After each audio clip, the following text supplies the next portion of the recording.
suis arrivé là, je me suis arrêté exactement comme ça. Je me suis demandé, est-ce que je prends à gauche, en face, à droite?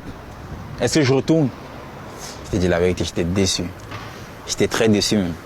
Gros choc, t'imagines, la vie, elle n'est pas ce que tu penses.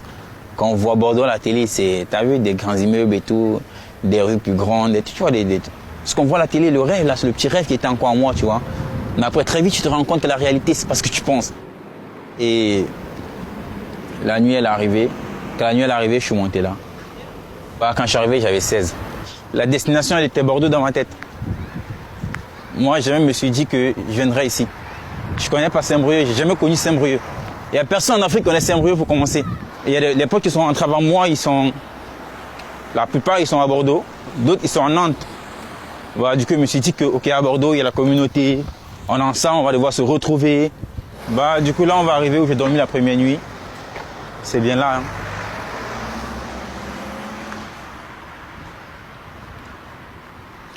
La nuit, quand je me baladais, j'ai trouvé là. Et je me suis dit, pourquoi pas. Dormi d'abord là et le lendemain, réfléchir autrement. Je me suis couché là.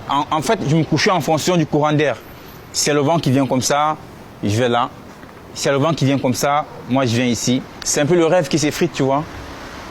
La désolation, l'amertume, le seum. Tu as fantasmé un truc, tu voulais arriver en France. Maintenant que tu es en France, qu'est-ce que tu fais? Tu dors dehors. Là, tu comprends que tu as tout perdu. Le matin, je suis parti. Je suis allé au commissariat. J'ai dit, moi je viens d'arriver en France. Hein. Je ne sais pas où aller.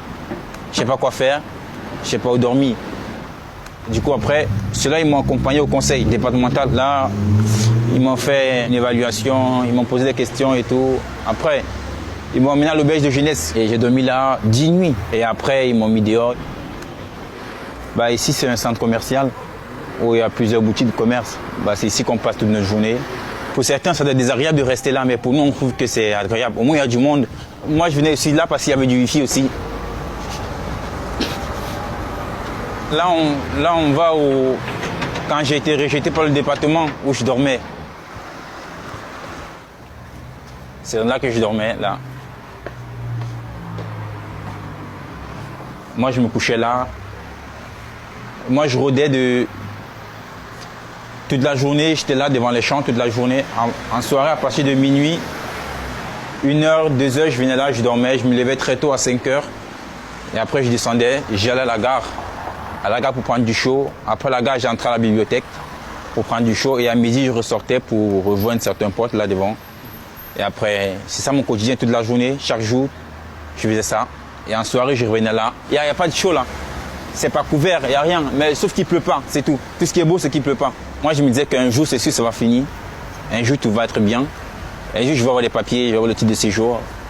Tu vois, je me disais un jour, je vais continuer mes rêves. Que ce soit dans la musique, que ce soit dans quoi.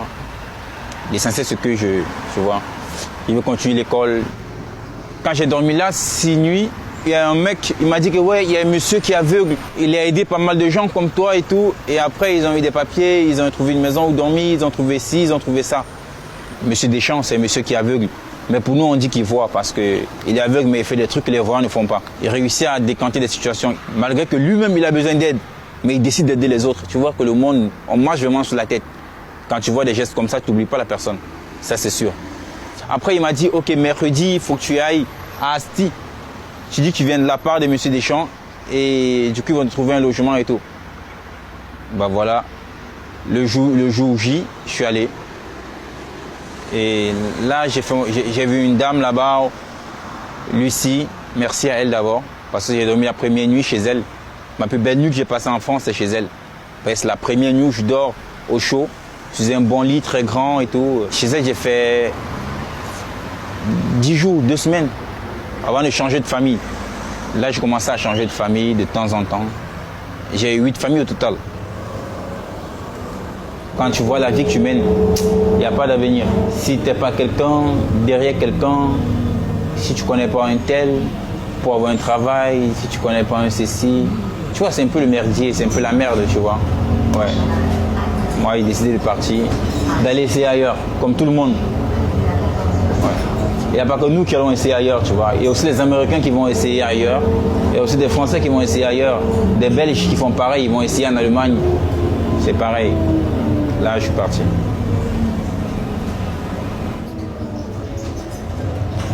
Un pays, j'ai fait le Cameroun, Nigeria. Après le Nigeria, je suis allé au Niger. Après le Niger, en Algérie. Après l'Algérie, j'ai fait le Maroc. Après le Maroc, j'ai fait l'Espagne. Et après l'Espagne, je suis arrivé en France. Je suis quitté en juillet et je suis arrivé en septembre. Là, on se trouve devant mon lycée et là, je suis sur la grande classe de terminale S1. Et la première fois que je suis arrivé au lycée, je suis arrivé en cours, en plein cours et tout.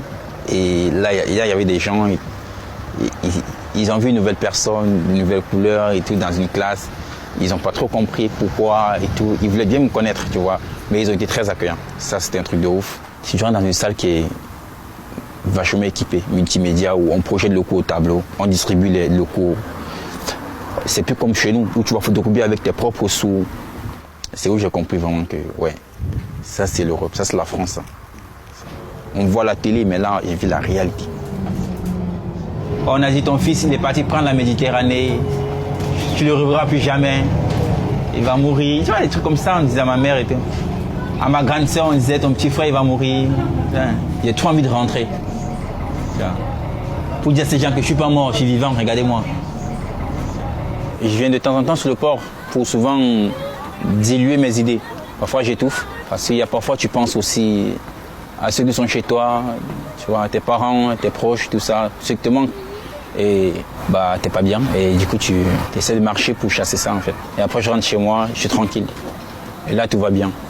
C'est un truc que je retiens vraiment de tout ce que j'ai vécu en France, c'est l'accueil que les gens qui nous aident nous donnent et l'attention des profs.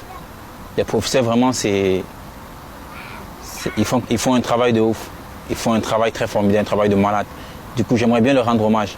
Et les associations encore qui militent et qui se battent pour la réussite des migrants, pour l'acquisition de nos papiers, tu vois, pour des trucs comme ça. À ces gens-là, je rends hommage aussi. Parce qu'il faut un bête de travail, c'est sûr. C'est sûr qu'on n'est pas facile. Et après, nous tous ne sommes pas parfaits. Il y en a qui ne sont pas bien, il y a des bien, il y a des très bons, comme tout le monde. Là, du coup, on va chez Étienne. C'est lui qui a coécrit le livre avec moi. Et il habite juste là. Quand je suis arrivé chez Étienne, j'ai commencé à raconter à Étienne. Étienne, il trouvait que je racontais très bien. Il a voulu immortaliser l'histoire. Du coup, il a proposé qu'il fallait qu'on écrive un livre. Quand il commence à te raconter la traversée, les épisodes, le désert du Niger, les forêts du Maroc, les ghettos, enfin, on a du mal à s'imaginer. En fait, nous, on est confortablement au chaud ici, et du coup, ouais, c'est quelque chose qui interpelle forcément. Là, je vous montre le livre. C'est Bozan. Là, tout est dit. Hein. Là, tout est dit. Vous saurez vraiment c'est quoi ma vie, c'est quoi, qu'est-ce que j'ai fait pour arriver ici. Le message, c'est juste que nous sommes des hommes, nous sommes des humains. Ouais, nous sommes arrivés ici parce que ça ne va pas derrière. Tu vois. Ouais. On veut être reconnus comme des hommes, c'est tout.